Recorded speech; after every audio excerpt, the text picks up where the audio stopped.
Oi, turminha do quarto ano, tudo bem? Espero que sim. Hoje nossa aula de português e geografia e amanhã tem Meet, amanhã a gente vai se falar. Eu espero vocês amanhã às 4 horas para que nós possamos fazer a correção do que faltou e das atividades de hoje. Então façam tudo, tá? Hoje nós vamos começar na página 87, linguagem formal e informal. Copiem a pauta no caderno de vocês e vamos para a atividade. Leia com atenção a história escrita por Amanda Caroline Silva. Eu não vou ler o texto dela com vocês, vou deixar que vocês descubram sozinhos sobre o que se trata. E só vou ler o título dele, Pelé. Esse nome é conhecido para vocês? Nas atividades vai perguntar se vocês conhecem.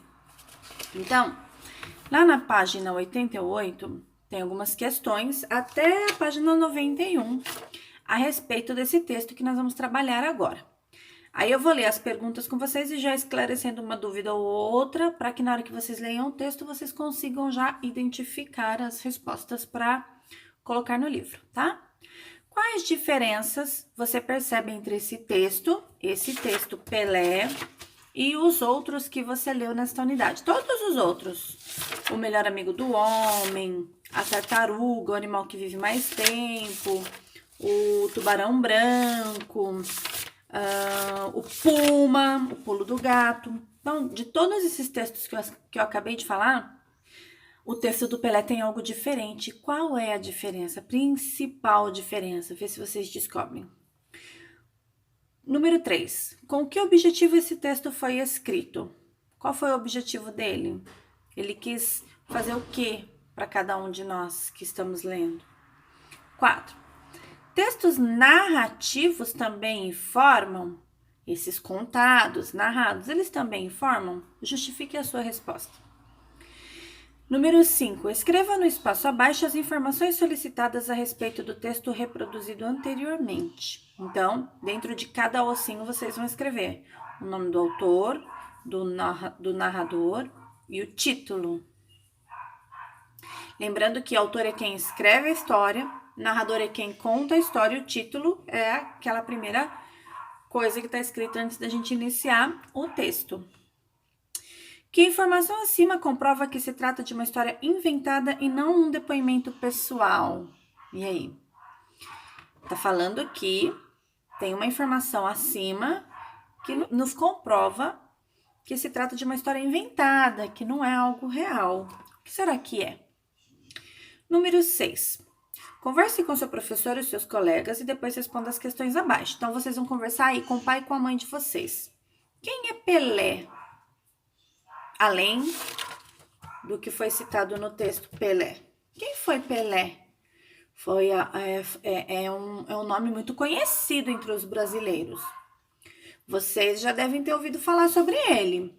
Aí então vocês vão responder para mim. Pelé é um nome ou um apelido? Pesquise e registre o nome completo do grande rei do futebol. Então, na questão da letra C já está dando resposta para a gente sobre quem é Pelé. Então, respondam para mim. 7. Observe como o irmão de Maria considerava Pelé o rei do futebol. Então, vocês vão ler aí como que ele considerava e vão responder as perguntas. A. O que significa a palavra destacada? A palavra destacada desse quadrinho que vocês vão ler aí em cima. B. Você também tem um ídolo? Quem é o seu ídolo? Conte pra gente. Ídolo é aquela pessoa famosa, importante, que a gente estima, que a gente admira, né? Às vezes a gente até se espelha e fala, quando eu crescer eu quero ser igual. Eu tive os meus ídolos, mas hoje já não mais. Você colocaria o nome do seu ídolo em um bichinho de estimação? Se sim, por quê? Se não, por quê? 8. A mãe de Maria impôs algumas condições para que ela ficasse com o cãozinho. Qual? Justifique a resposta, está lá no texto. Maria saiu da rotina e à noite demora para dormir. Por que isso acontece? Vocês vão descobrir quando ler o texto. 10. Releia os trechos do texto abaixo e ligue-os ao tipo de linguagem empregada. Agora entrou naquilo que eu falei que vai falar nesse pedacinho da nossa unidade. sobre linguagem formal e linguagem informal. Nós, normalmente, falamos na linguagem formal, usa corretamente o português. Quando a gente está entre colegas, ou quando nós estamos num momento muito descontraído, a gente fala num ritmo menos correto. Não que esteja errado, mas o uso de algumas linguagens, em algumas situações, se chama informal. Por exemplo, né? Eu falo muito né com vocês. A gente tá aí no, tá, né? Estamos aí no dia a dia, acaba tendo assim uma relação gostosa, então a gente tem essa intimidade. Mas se de repente a gente for lá na secretaria conversar com a direção, for conversar com um prefeito, né? A gente vai começar a falar com uma linguagem formal, o uso correto do português, não é? Então, estaremos atentos ao que vamos falar, não usaremos muito a gente, usaremos mais o nós. A gente vai evitar falar ele e vai falar fazê-lo. Ou, por exemplo, vou fazer para ele. Não. Farei para ele. Então, a gente conjuga melhor os verbos. A gente usa uma colocação mais correta nas palavras. E aí, então, vocês vão ler essas 4 informações aqui e vão dizer para mim qual delas é linguagem informal e qual delas é linguagem formal. Lembrando que formal é o mais correto, informal é aquele que a gente fala no dia a dia com os nossos colegas, acaba falando dentro de casa com o pai e com a mãe. Não é errado o informal, só que às vezes no momento não é adequado. Como eu falei, falar com uma pessoa de cargo superior, né? Como o prefeito, a direção da escola, tá? Vê o que vocês conseguem absorver do que eu falei agora para responder essa questão. 11. Observe. Resolvi chamá-lo de Pelé. Sinto que preciso protegê-lo. Tem lá o lo em cima e o lo embaixo. Esse lo está representando ele. Por exemplo, resolvi chamar ele de Pelé. Sinto que preciso proteger ele. Então, foi substituído. Por quê? Quando a gente fica nessa repetição de ele, se torna uma linguagem informal. E para evitar essa repetição o tempo todo, a gente substitui o ele por lo no final. Tá vendo que tem o hífen, lo. Tanto na frase de cima quanto na frase de baixo. Aí vocês, então, vão perceber como deveria ser escrito na linguagem formal o trecho. O que me deixa triste é ver ele chorando. Então, olha, esse ele aí tem que mudar. Como que vai ficar? Observa a frase anterior e faça. Observe na 12. Linguagem informal. A gente estudou para a prova. Tá vendo o uso do agente? Não é errado. Só é uma linguagem informal. A gente usa no dia a dia. Agora, na linguagem formal, o agente não existe. É nós. Porém, a palavra estudou da gente vai ficar estudamos, porque ele é um verbo, ele é uma ação. Ele indica alguma coisa. Então, ele não vai ficar nós estudou. Ele tem que ser conjugado, ele muda, ele é flexionado, ele é mudado com a ação do pronome. O que é o pronome mesmo? Eu, tu, ele, ela, nós, vós, eles, elas. Lembra-se? A gente falou no comecinho do ano sobre isso. Então, o a gente estudou vai mudar por nós estudamos, correto? Agora, escreva na linguagem formal os trechos a seguir.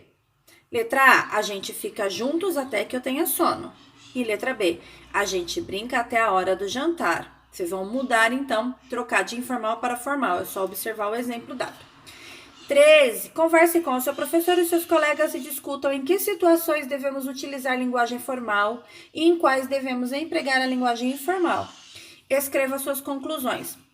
Eu acabei de falar para vocês em que situações a gente pode usar esse tipo de linguagem. Então, refresca a memória aí e diga para mim onde podemos usar a linguagem formal e onde devemos usar a linguagem formal, tá?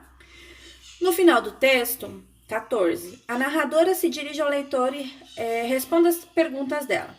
Acho que todas as crianças deveriam ter um bichinho de estimação. Você também tem um? E aí, tem? Conta pra gente como ele é. Não tem? Que bichinho você gostaria de ter?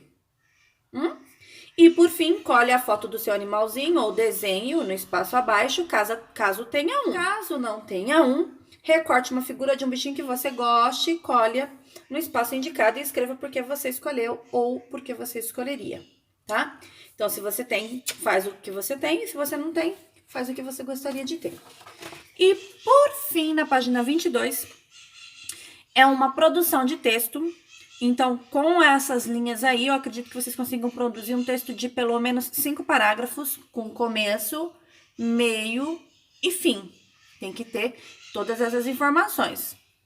Agora, conte uma aventura que você tenha vivido com o seu animal de estimação. Olha que legal! Se você não tiver um e não tiver nem tido nenhuma aventura com o seu bichinho, use sua imaginação. Não se esqueça de apresentá-lo descrevendo fisicamente como os textos expositivos. Não precisa falar tempo de vida, não. Eu quero saber como ele é fisicamente. Eu nunca vi seu bichinho, você vai me contar como ele é, tá? E contando sobre o seu comportamento, o que vocês gostam de fazer juntos, o que vocês já aprontaram, ok? Confio em vocês, eu sei que vocês conseguem. E amanhã a gente corrige todas essas atividades, então não perca tempo e realize. Agora a gente vai fazer geografia. Então, vamos lá. Na nossa aula de geografia da semana passada, a gente falou sobre o espaço urbano e o espaço rural, né? Vocês realizaram aí a leitura do texto, grifaram. Todas essas partes que a gente grifa, elas são importantes na hora da gente estudar para a prova. A gente vai ali onde está grifado, são os pontos marcantes do texto, onde tem as respostas fundamentais para aquilo que a gente vai precisar, tá? Aí, então, vocês tinham que realizar a atividade da página 95 e 96. E muitos me enviaram. Gostei de ver o desenho de vocês aí. Alguns não tinham colorido, né? Aí eu falei, olha, vamos pintar o desenho, deixar bonito. E vamos corrigir, então. Número 1. Qual o nome do município onde você mora, onde eu moro? Nós moramos no mesmo município, ou seja, na mesma cidade. Com certeza vocês disseram Jacareí, São Paulo. Número 2. Que paisagem predomina no lugar onde você vive? Descreva alguns de seus principais elementos. Então, se a gente for lá para o centro da cidade, onde está localizado o shopping, a gente vai dizer que é uma paisagem cultural, né? Onde tem muitos prédios, construções como o shopping, o centro da cidade, onde tem muito comércio. Então, ali está presente os elementos culturais. Quando a gente vai para uns lugares mais afastados, como por exemplo os bairros, a gente consegue ver aí, avistar montanhas, né? Lembra que eu falei que eu ia mostrar a montanha perto da minha casa? Então, da janela do meu quarto eu vejo essa belezura aqui, olha só. É uma paisagem rural, é uma paisagem natural, onde o ser humano ainda não colocou a mão. O lado onde eu moro, sim, mas lá para aquele fundão não tem nada que o homem colocou a mão. Então, se torna uma paisagem natural. E aí, tem também paisagem natural? Envia pra gente, dá uma olhadinha aí, eu coloco nos vídeos, tá? Número 3. No espaço a seguir, represente por meio de desenhos o que se pede. Então, uma paisagem urbana do município. Eu poderia desenhar uma avenida movimentada com carros, lojas. Pode ser aquela perto do Habib's, a gente pode fechar o olho, imaginar e fazer ela. E uma paisagem rural do município.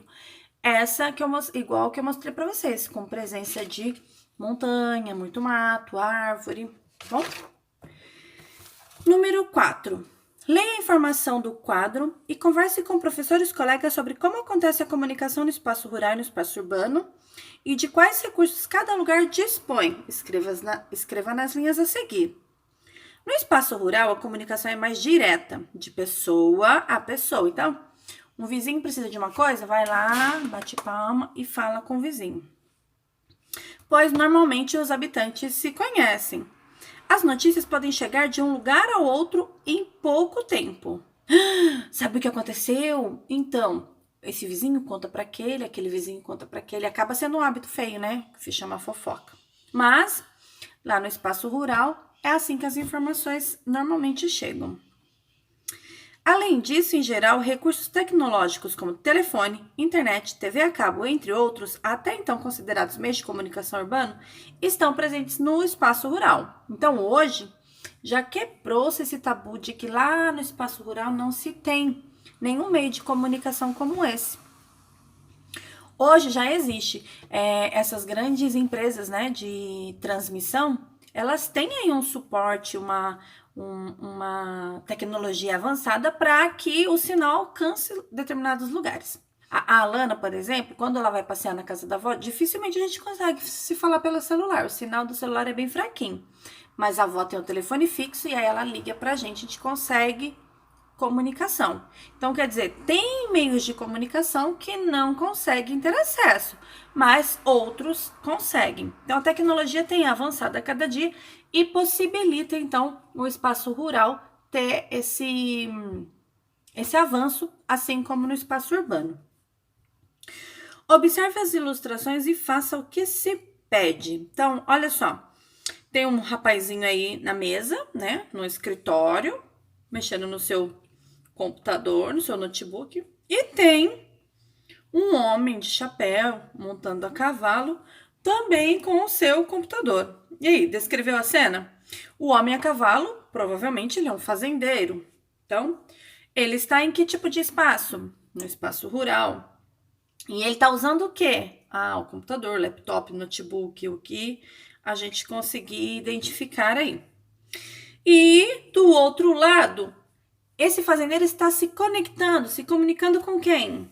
Com, provavelmente, uma pessoa do espaço urbano, no escritório. Então, pode ser o dono de uma empresa.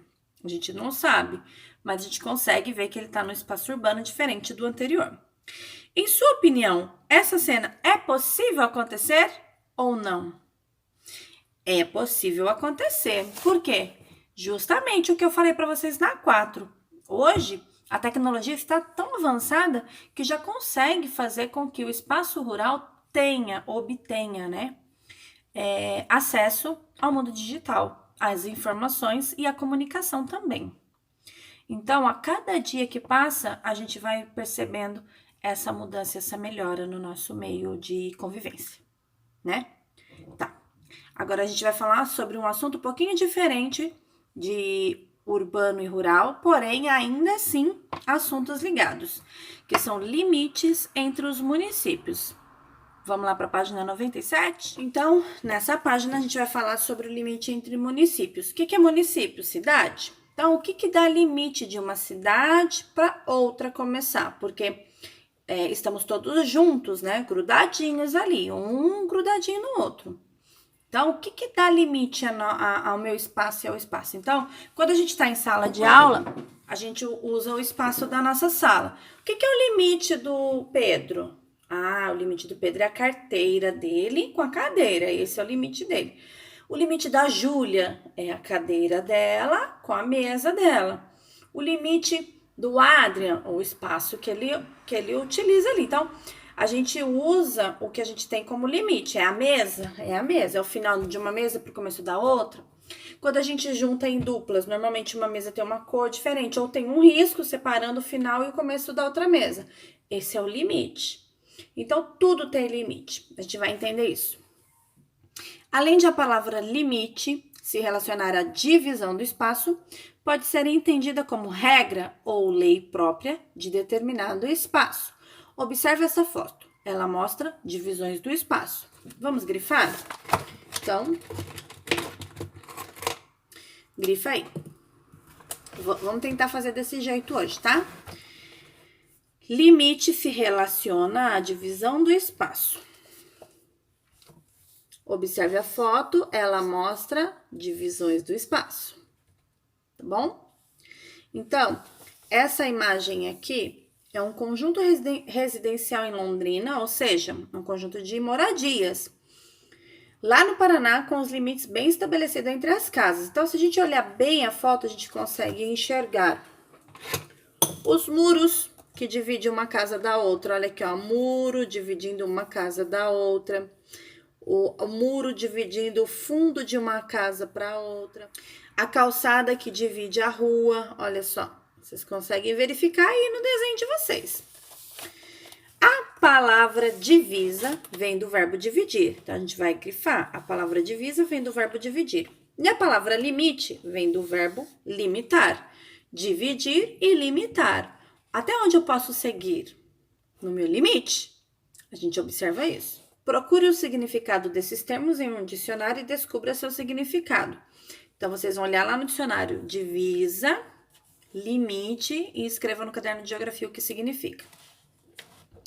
Em nosso dia a dia, os espaços são divididos e limitados por, vamos grifar. Em nosso dia a dia, os espaços são divididos por paredes, cercas, muros, ruas, avenidas, rodovias, etc. Isso num espaço urbano. Da mesma forma que as casas, os quintais, as ruas e os bairros, os municípios têm seus limites. Esses limites podem ser de um elemento da natureza, como, vamos lá? Esses limites podem ser um elemento da natureza, como um rio,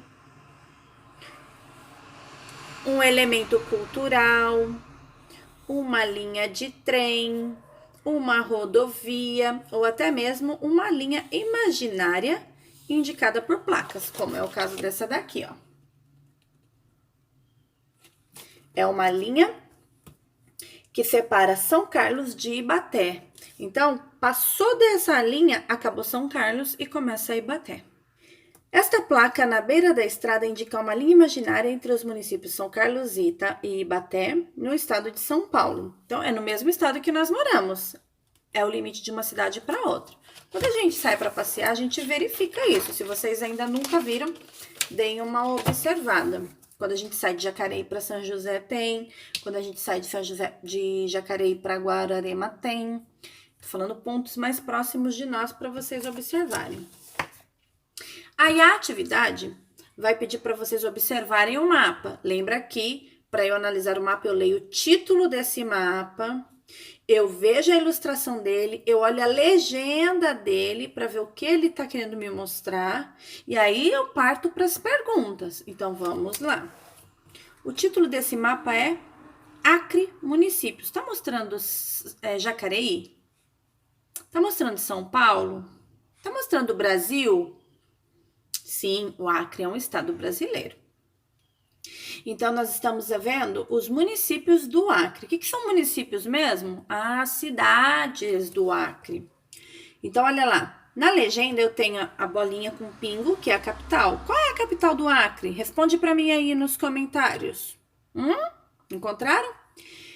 A linha mais grossa desse mapa, ele está me informando o limite internacional, ou seja, de outros países. Se eu passar daquela linha, eu estou em outro país. A linha mais fina é a linha estadual. E a linha mais fininha ainda é o limite municipal. É onde termina um e começa outro. E, por fim, essas linhas azuis são rios, né? Onde tem aí as águas no nosso país todo. E, nesse pedacinho, só no Acre. Qual o título do mapa? O que o mapa está mostrando? Você mora em algum município desse estado? Você vai responder para mim. Número 2.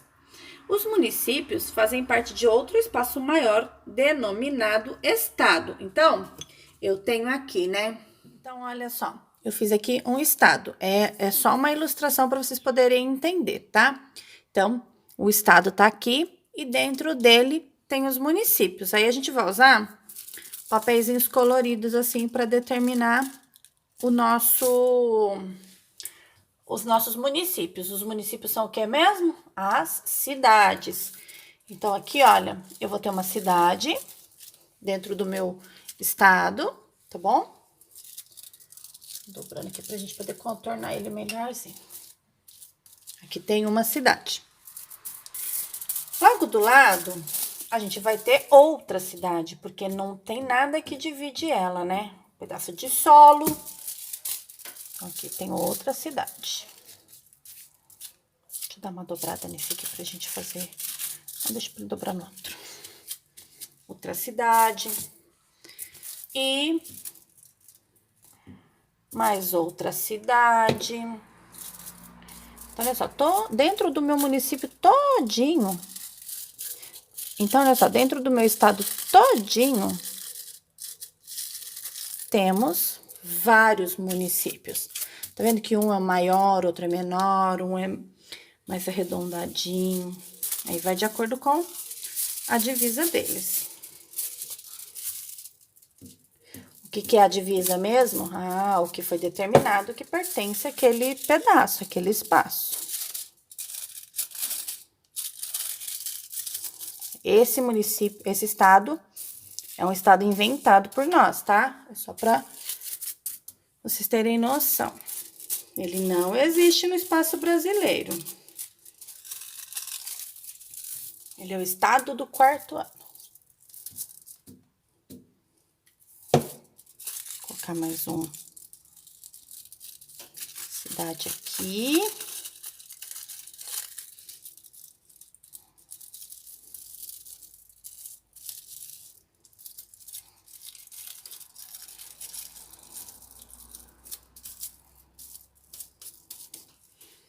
E por fim, outra cidade.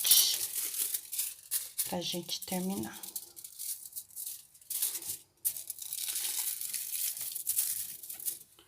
Então, olha só, o estado tá pronto e todas as cidades estão cada uma no seu lugar. Aqui. Deu para vocês entenderem? Saindo, então, desse estado, eu vou invadir outro estado, tá? Olha só. Quantas cidades tem nesse estado? 1, 2, 3, 4, 5, 6 cidades. Vocês conseguem entender, então? O que vai separar uma cidade da outra pode ser placa, pode ser uma ponte entre uma cidade ou outra, porque está sendo cortada pelo rio, pode ser o que mais? Linhas, né? Uma linha no chão para determinar. Então, tem lugares que, se eu coloco o pé do lado esquerdo, eu tô num lugar, se eu coloco o pé do lado direito, eu já tô em outra cidade. Então, isso aqui é o que determina, então, os municípios de um estado, tá? Conseguiram, então, entender, pelo desenho que eu mostrei, o estado e os seus municípios? Então, agora eu vou mostrar para vocês, aqui do lado, o estado onde nós moramos. Então, você vai observar ele. Se não for possível você compreender com o desenho que eu tô te mostrando, dá uma pesquisada na internet aí, tá? Qual é o nome do estado onde se localiza o município onde você mora? Você conhece outros municípios desse estado? Outras cidades? Se conhece, se sim, escreva quais. Como conheceu esses municípios? Do que gostou neles, do que não gostou? Você nasceu no estado onde você mora? Em qual município? Então, essas perguntas são pessoais, vai depender da realidade de cada um de vocês. Respondam, não fala só sim ou não, respondam se sim, quais cidades você já conheceu? O que você gostou, o que você não gostou, tá? Agora a gente vai fazer o livro de reforço, só pra gente não esquecer.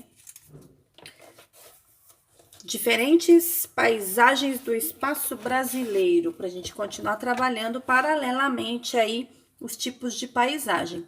Então, a 188, paisagem, vocês vão responder as questões sobre paisagem natural e cultural. Na 2, vocês vão relacionar no quadro abaixo alguns elementos naturais e culturais do município onde você mora. Qual é o município que a gente mora mesmo? Pensa aí. Represente com desenhos ou recorte, cole um elemento natural e um cultural do seu município relacionados na atividade anterior. Então, tem que ser com relação à cidade que a gente mora, tá? Ai, professora, eu não tenho como imprimir uma imagem. Então, pesquisa aí, se tá olhando na internet, pesquisa e faz um desenho próximo daquilo que você pesquisou, bom? E elemento natural e um elemento cultural, ok? Por hoje é só. Amanhã a gente se encontra para corrigir as atividades de português e conversar mais um pouquinho, tá? Um beijo, fique com Deus e até lá!